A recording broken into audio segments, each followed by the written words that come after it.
Community Hotline. I'm Monica Weitzel, and we're here in Gresham at MetroEast Community Media. Glad you joined us tonight. We're going to be talking first with Promise King, who is the Executive Director with the Oregon League of Minority Voters. Thanks for being here, Promise. Thank you so much. And you brought with you Kevin Billman. You're a board member now, the newest board member for Yes. Oregon League of Minority Voters, and you are with the UFCW. Yes, I am with the United Food and Commercial Workers Union. Very good. Thank you, because I was going to leave a word out of there, I'm sure. So the Oregon League of Minority Voters, you were the founder of this organization, correct? Yes. And so tell me a little bit about why you formed this organization, maybe what your background was that led to this, and what your mission is. Well, first of all, thank you for inviting us to talk about the work that we do. My background, I went to college to study journalism and communication, so I was a reporter. I went from being a reporter to be a policy advocate. I went from that to working for elected official as a chief of staff and senior policy advisor. And I left that to go work for City Hall as a senior policy advisor to Commissioner Dan Salzman. And I worked in legislature as chief of staff to Deborah Kafori, who now runs our county. So you've done a lot of things. Yes. So for me, it's always about applying my knowledge and myself to make a change. Okay. So that change brought us to this point where you look at things that are not working and you try to change them. But you find out how redeemably small you are as a person. And then you begin to look at how can you bring people of like mind together to change the things that need to be changed. It was that spirit that brought us to founding the League of Minority Voters, which essentially is to respond to the issues that uniquely impact minority voters from community, from all backgrounds. So that's the area that you felt needed the most attention. Yes. Okay. And so how long ago was this that you founded This was 7 years ago. Okay. So what kinds of things have you done in that time? Man, we have been pounding the pavement to highlight some of the issues that affect minority in the first place. So you're not talking about just trying to get people to vote. You're trying to get to the issues that keep them from voting. Yes, is that right? Yes. Okay. Beyond just recruiting people to vote, there's a reason why they don't vote in the first place. And you look at education and workforce and jobs and employment. These are the underlying issues why minorities stay at home. So except you mitigate these issues, you create solutions to undermine this issue, to free minorities from the shackles of these issues, you're always going to have lack of minority participation and engagement in our democratic process. So there's always people that are not going to want to be engaged. But yes, there are people who don't want to be engaged. They don't care, Yeah. Why? Why is it that somebody, you know that if you don't engage, somebody else will determine your destiny? Why wouldn't you want to get engaged? There are things that stop people from wanting to get engaged. Their capacity and their ability, and sometimes indifference. Yeah. Capacity, education, when you don't know where your bill is coming from, you have no job, and you have no housing. So otherwise, those are higher priorities than Higher priority. When you assume and douse and decimate those challenges, you are able to bring out people from their shadow.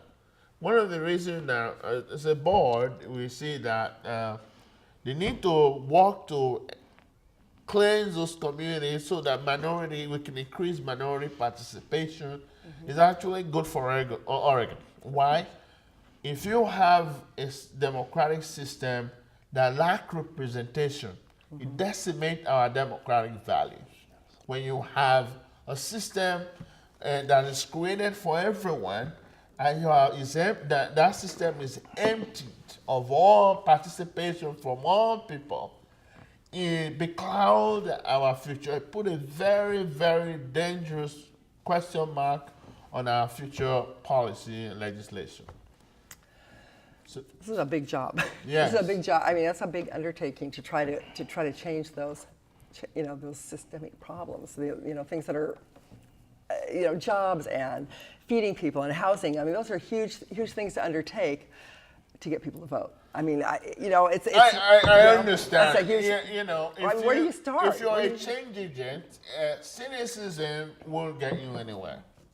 You have to grab onto optimism that then at least something can be done. Yeah, and I totally agree that it can be. Yeah. You can't solve the whole problem. You might start in little baby steps and then work your way up. You start from a little bit. If it's just one person whose life is changed, just one community whose life benefit from your advocacy, you've done well. Nobody is saying that we can get all minority out, close our disparities and our achievement gap. We can do that. But what we can do is to ignite the fire.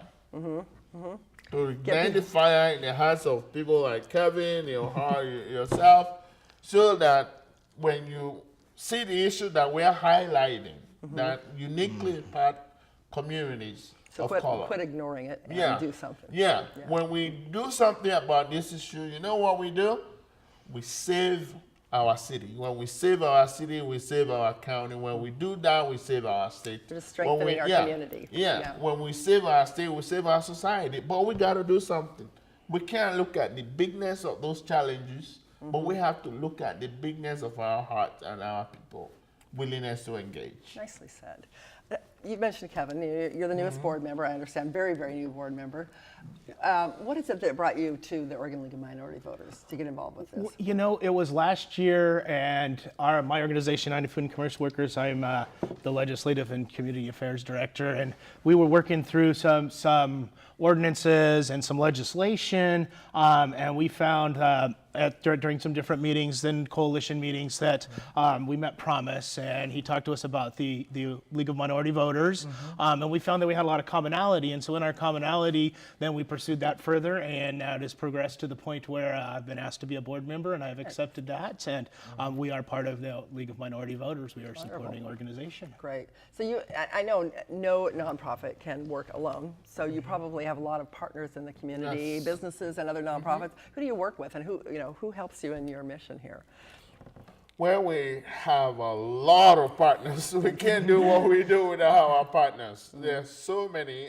You're asking me to leave out some. You don't have to name them all, but give me an example of some group or whether it be a government group or a nonprofit in the community that you work with and that can make a difference. We partner with Bank of American, West Fargo Bank, U.S. Bank.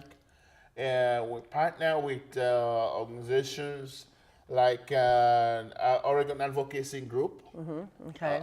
So what would you do with a bank? How would you partner with a bank? Do you talk to them about like loaning home loans or something to? No. What we do, like West Fargo, they have programs they are sponsoring on education.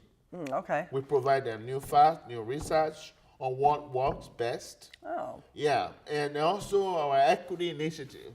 We look to them for support. They've been one of our biggest supporters. Nice. So we have like union partnership for some of our innovative programs, like his union UFCW. And we also work with unions, not just union corporate, like Coca-Cola just joined our board. Okay. We partner with them in identify some of the issues that we are trying to resolve. For instance, they're coming on board now as we launch our cool Science of Wales.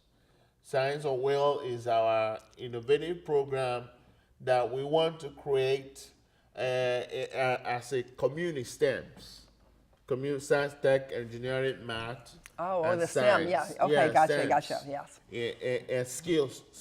Right. What we're trying to do with that program is to retrofit a bus and put a Wi-Fi in there, put a computers in there. A bus? A bus. I love it. Retrofit it and take it to communities of color, low-income communities whose parents don't drive a car, have no access to transportation, so that they can leverage that opportunity.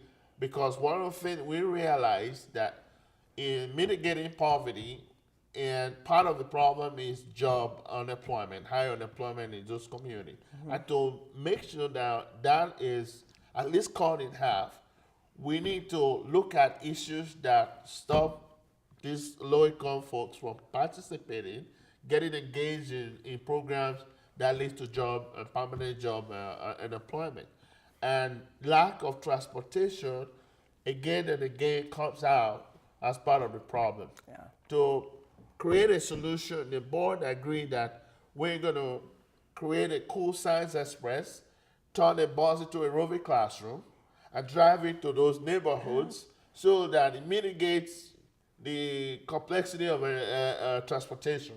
And that's great. You solved that problem right there. Yeah. So instead of waiting for those kids, we will take the classroom to them and help them leveraging the opportunity that currently exists in computer STEM's career. Right. Yeah. Because that's where the jobs will That's be. where the jobs are now. Yeah. And when you have programs that can reach them, we have a lot of STEM's classes. All right. But If you can't get to it. yeah, but some of those kids don't have access to get to those classes. Yeah. I want to change that. I want to change that through this project. Tell me about, you obviously can't do this, I know you said without partners, but also without people on your board and volunteers, I assume. Do you Yes. have a very big volunteer base to help you? We need more volunteers. We need. So tell me what volunteers could do. What are some of the jobs that But people can do for you? research, because our regional equity initiative, where we're trying to find out what is inequitable in our region and create a lens and benchmarks so that we can respond to the inequities that we are all talking about. Right. And we need volunteers in that area to help us do research, to do some admin work, and to call some of our partners, and also to manage some of the office priorities we have. So if somebody had maybe just say they had one Saturday a month they could give you, would you be willing to take it for we one take Saturday a anyone. month? Or if they could do it on a regular basis? We'll take any 1 minute of your time. Come, we have a lot of work for you. Good. Because Yeah. there's a lot of people out there that like to do volunteer work, but then it Yes. doesn't always meet the time constraints that they have. So Our volunteer need. We're very flexible. Good. Very flexible.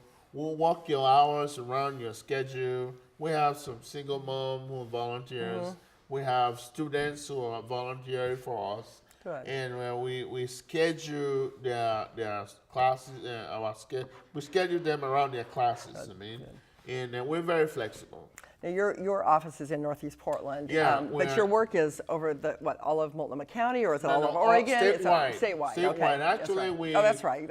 Actually, by June, we're relaunching the League of Minority Voters into a national organization. So it won't be just Oregon then. Yes, it will not just be. Because this was the Oregon. first state, Yeah, correct? this is the first of the nation. This is the first state. We're going to Iowa. We're going to Washington. We're going to D.C. We're going to Virginia. We're going to Ohio. We will have all of the swing states and start from galvanizing a movement to respond to the lack of representation we have in our democratic system. Wow, that's huge. That's huge. Yeah. You have little Promise King clones all over the country. It's not about Promise King, actually. This organization has never been about me. It's about an idea that coming together, all of us, black, white, green, yellow, Muslims, Christians, Jews, and Gentiles, coming together to resolve the issues that challenge us. And the issue that challenge communities of color and minorities is our nation's issue. And it will require It's not all of just us. the issue No, of those people. Yeah. It will require all of us to galvanize our power, our hearts, our spirit to respond to that, to resolve those issues. So what would you say to me, just as a white person living in this community, and I wanted to do something to help make a change? What would you tell me to do? That's exactly why the league was created, to tap into your spirit of giving, tap into your spirit of involvement and engagement. And I'm sure that being a white person, you have a person of color who you need, who are your neighbors, Oh, sure, right. and who you will want to get involved. Because most time these some of those communities have no one, have no voice, and the legislature have no one speaking for them to the okay. issues and into the issues that uniquely impact them. You as a white person can join hands with Kevin and the person of color and to at least mitigate some of those challenges. When we come together, powerful things happen. Well said, well said.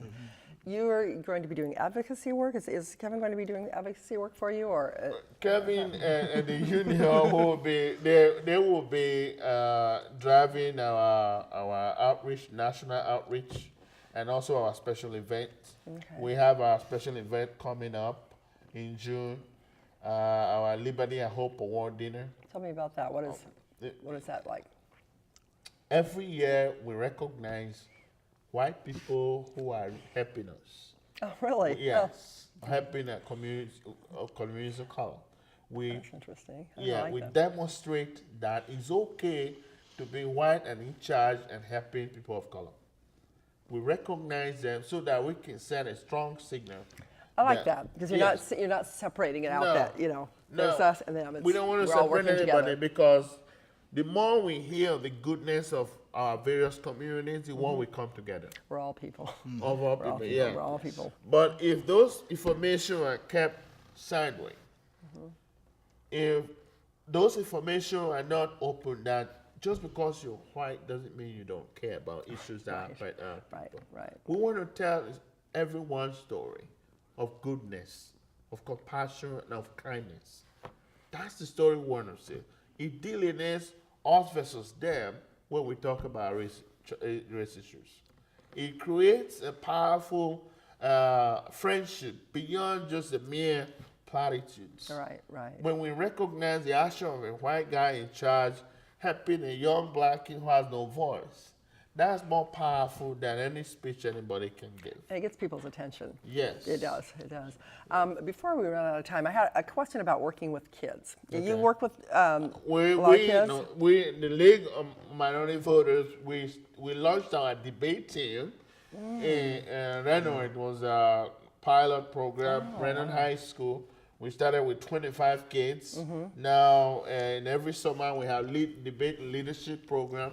Last summer, we have about 55 kids. Wow, that's impressive. So, yeah, we are very, very committed to the development of our youth because we believe they represent our tomorrow. It's where you got to start. You got to Yeah. start there, and you got to start before it's too late because people form their opinions, from their parents, from their community, and open their minds And we also have a scholarship for low-income white kids who are studying race relations or Really? working in social services. Because we believe that the more of the majority who understand these issues, who are more intimate with the issues that challenge or uniquely challenge our communities of color, and the more we have those people, good-hearted, good, kind people involved in our struggle, the better our solution will be, the better our society will be. And on that note, I think we're going to close because that was beautiful, and I agree. I think starting with the kids is the place to start. So, Yes, thank you. Yes, Thank thanks you for so being here tonight. I really appreciate both of you coming out, and I hope you've learned something about the League of Minority Voters. Not to be the Oregon League of Minority Voters much longer.